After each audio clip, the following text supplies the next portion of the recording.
I have a really good feeling about this.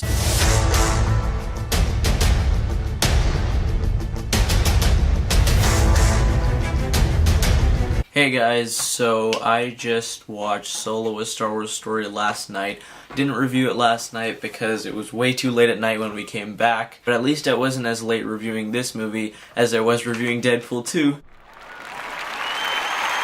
Now, I really didn't know what to expect going into this movie because the internet was really mixed, and some people were really hating this movie, and some people were really loving it, and I was just like, okay, I hope I enjoy this, I hope for the best for this movie. And I have to say, this movie is a bit underrated, I think.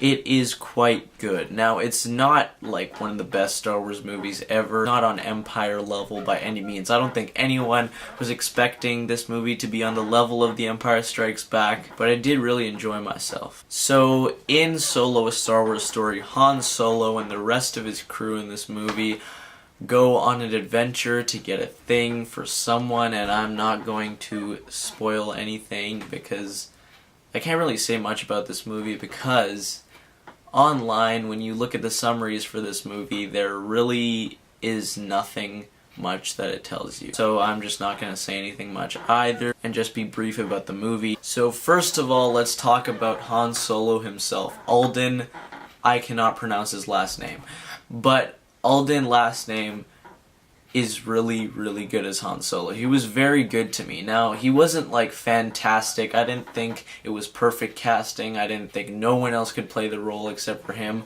But genuinely, he was a good Han Solo. And he absolutely nailed the smirk. Whenever he made a sarcastic remark and then just smiled, I was like, Han Solo. And Han's relationship with Chewie was also very touching, and I thought it was great. I also thought that Donald Glover as Lando Calrissian was really good. And whenever him and Han interacted in this movie, it really did feel like the young versions of the two in The Empire Strikes Back, which was absolutely fantastic. There's also a droid that Lando has named L3, who I thought was an interesting addition to the movie. Didn't really add much to the movie, but you know, it was fine. It was there. Now, I would say the best part about this movie is the first act. And I'm not saying that the second and third acts weren't good. They were still enjoyable. But I would say the first act was really excellent. And then when the second act started up, and the pacing started to get uneven and the movie started to slow down a bit. And that's where my issues come in with this movie. This is quite a fun movie, but there are issues that need to be addressed. The pacing gets really uneven in the second and third acts of this movie, although they were still enjoyable.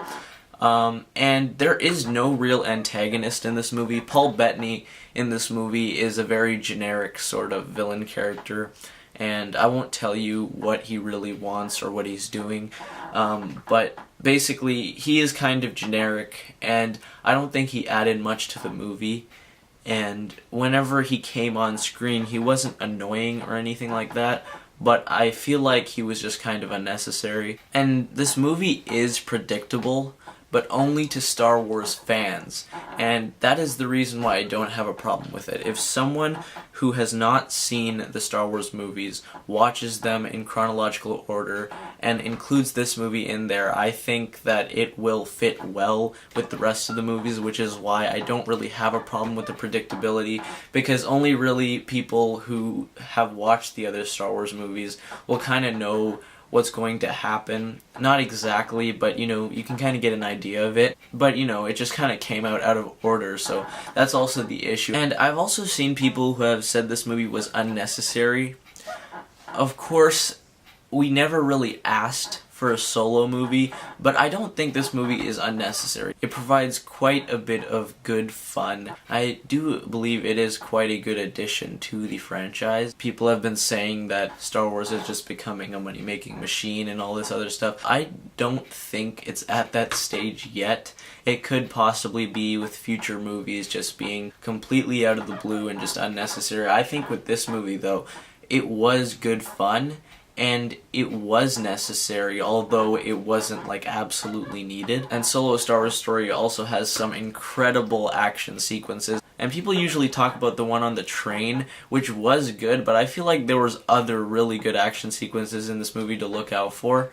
And the movie also has some references and surprises for Star Wars fans to enjoy. Don't worry about that. So overall, I do think Solo is a bit underrated.